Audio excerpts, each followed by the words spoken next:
नमस्कार, news express देख रहे हैं आप। आपके साथ मैं हूं खुशबू राय। दिल्ली हाई कोर्ट के जस्टिस यशवंत वर्मा के घर कैश मिलने के बाद पूरा न्याय तंत्र सवालों के घेरे में आ गया।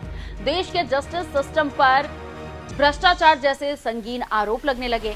इस मामले में जांच कमेटी बैठी और कई बातें सामने आई, लेकिन जांच प्रक्रिया पर सुप्रीम कोर्ट बार एसोसिएशन के अध्यक्ष और राज्यसभा सांसद कपिल सिब्बल ने सवाल उठा दिए हैं। 14 मार्च को होली के दिन जस्टिस यशवंत वर्मा के घर मिले बेहिसाब कैश को लेकर सियासी उबाल देखने को मिल रही है। सड़क से लेकर संसद तक विरोध के सुर फूटे। इस बीच सुप्रीम कोर्ट ने मामले की जांच 3 सदस्यीय कमेटी को सौंप दी। अब इस मामले को लेकर कपिल सिब्बल ने बड़ी बात कह दी है। कपिल सिब्बल ने सुप्रीम कोर्ट की ओर से जांच रिपोर्ट सार्वजनिक करने पर सवाल उठाए हैं। उन्होंने मामले की जांच रिपोर्ट, फुटेज, वीडियोज जारी करने पर कहा है कि सुप्रीम कोर्ट का यह फैसला खतरनाक मिसाल है। जब तक जांच पूरी नहीं हो जाती तब तक किसी भी जिम्मेदार नागरिक को इस पर टिप्पणी नहीं करनी चाहिए। संस्था को इस तरह के मामले से निपटने के लिए एक लिखित तंत्र स्थापित करना चाहिए। इस मामले में बार एसोसिएशन के साथ सलाह मशवरा किया जाना चाहिए और व्यापक समिति को इन मुद्दों पर चर्चा करनी चाहिए। सुप्रीम कोर्ट का फैसला खतरनाक मिसाल पेश करता है। सुप्रीम कोर्ट ने जो किया है वो उनकी समझ के अनुसार किया है। समय बताएगा कि ये सही था या गलत। कपिल सिब्बल ने याद दिलाया कि अभी तक जांच पूरी नहीं हुई है। इससे पहले ही जस्टिस यशवंत वर्मा पर राय बनने लगे हैं। उन्होंने इलाहाबाद हाई कोर्ट के बार एसोसिएशन के हड़ताल पर जाने को भी गलत माना, क्योंकि ऐसे में उन्होंने चेतावनी दी कि इन चीजों को सार्वजनिक कर दिया गया तो सुप्रीम कोर्ट जैसी संस्था अपनी विश्वसनीयता खो देगी। जब कोर्ट खुद ही किसी दस्तावेज का सोर्स होता है तो लोग उस पर आसानी से भरोसा कर लेते हैं।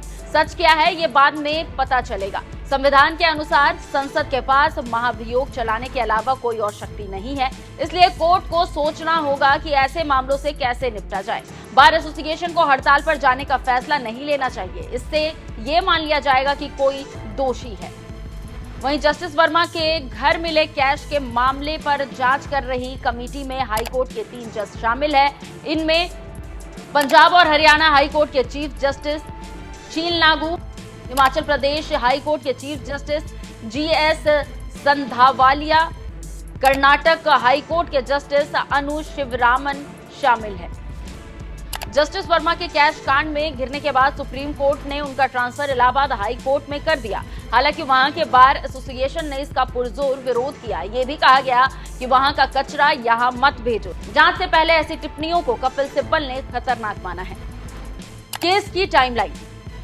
14 मार्च को होली के रात दिल्ली हाई कोर्ट के जस्टिस यशवंत वर्मा के बंगले में आग लगने की जानकारी मिली। जस्टिस वर्मा घर से बाहर थे। परिवार के बाकी लोगों ने फायर ब्रिगेड को बुला लिया।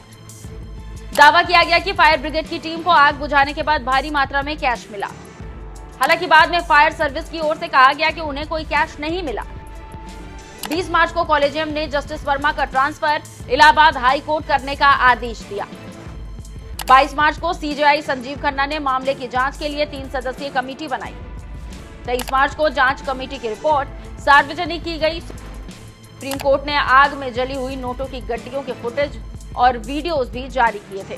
जस्टिस यशवंत वर्मा ने इसे साजिश करार दिया। उन्होंने इस घटना को साख मिटाने और बदनाम करने की कोशिश करार दी। उन्होंने मीडिया पर भी तंज कसा और कहा, काश मीडिया ने कुछ जांच की होती इससे पहले कि मुझे प्रेस में बदनाम किया जाता।